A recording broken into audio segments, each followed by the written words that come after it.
We're going to look at the French newspapers as ever at this time. Now, Dipty's back with us here on set. You're starting with the US, aren't you? Launching airstrikes in Libya. That's on the front page of Le Monde today. That's right, Stuart. According to Le Monde, those strikes against the Islamic State group on Monday came at the request of the Libyan leader Fayez al-Sarraj and his national unity government.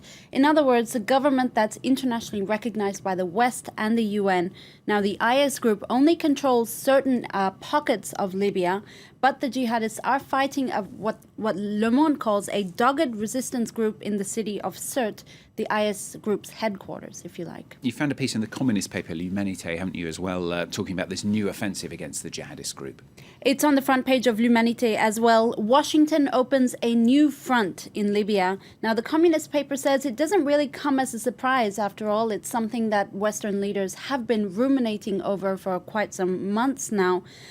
And French Foreign Minister Jean-Marc Ayrault even hailed the Libyan government's decision to reach out to the international community. Now, Libyan leader al-Sarraj says that the strikes are limited to certain areas in Sirte, but L'Humanité is rather critical of the intervention as a whole, saying that the U.S. intervention is, quote, throwing oil or pouring oil on the fire in a Libya that's already deeply politically divided. Another piece in L'Humanité, a Libyan specialist has been interviewed in that paper, believes that oil will be the way to solve the conflict there. Well, oil solves everything, it appears. It's a very interesting interview, Stuart, with Jean-François Daguzin, who's a specialist in Libyan politics. Now, this specialist says that in order for the military aspect to work in Libya, there needs to be a strong political structure, which is not the case in Libya right now.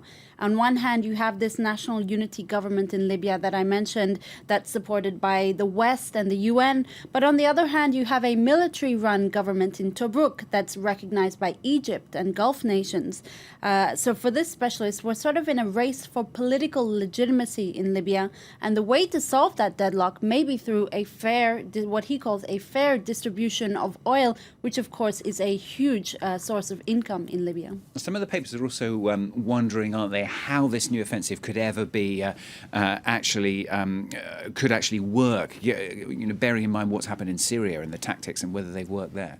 Well, Syria is not a good example, and that's really what Le Monde is saying. The U.S.-led coalition in Syria have continued to commit, quote, serial blunders.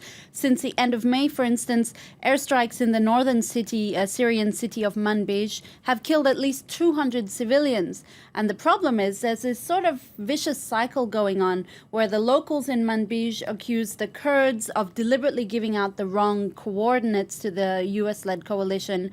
The Kurds then blame the blunders on the Islamic State group. So really the buck keeps getting passed on.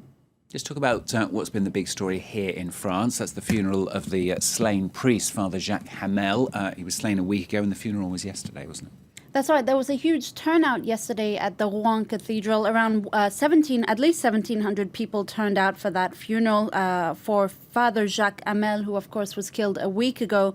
Adieu, says Lacroix. Farewell until God reunites us. Now, the Catholic paper also notes a sharp contrast, if you like, between the pomp and ceremony around the funeral service and the intimate, discreet mass service that Father Jacques Hamel was giving when he was tragically killed by jihadists.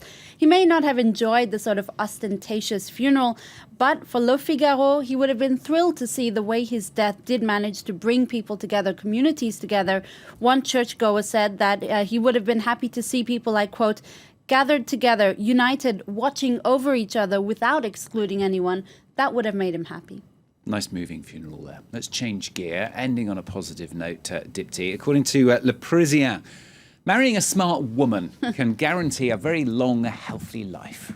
Well, I guess there are no guarantees in life, Stuart, but this one comes pretty close. Yeah. According to Le Parisien, which cites a Scottish study, a man who marries a quote-unquote intelligent woman, a woman with a high IQ, that leads to not just a long, healthy life, but also reduces the risk of mental illness like dementia, Alzheimer's, and so forth. One of the reasons could be that a clever woman can hold her own in lively debates and discussions between partners that provide for excellent, quote, brain gymnastics. And all of this is really good in reducing mental illness. As one researcher interviewed said, One thing we never say to boys or to young boys, is which we should, is that there is no better buffer than intelligence in fighting against mental illness.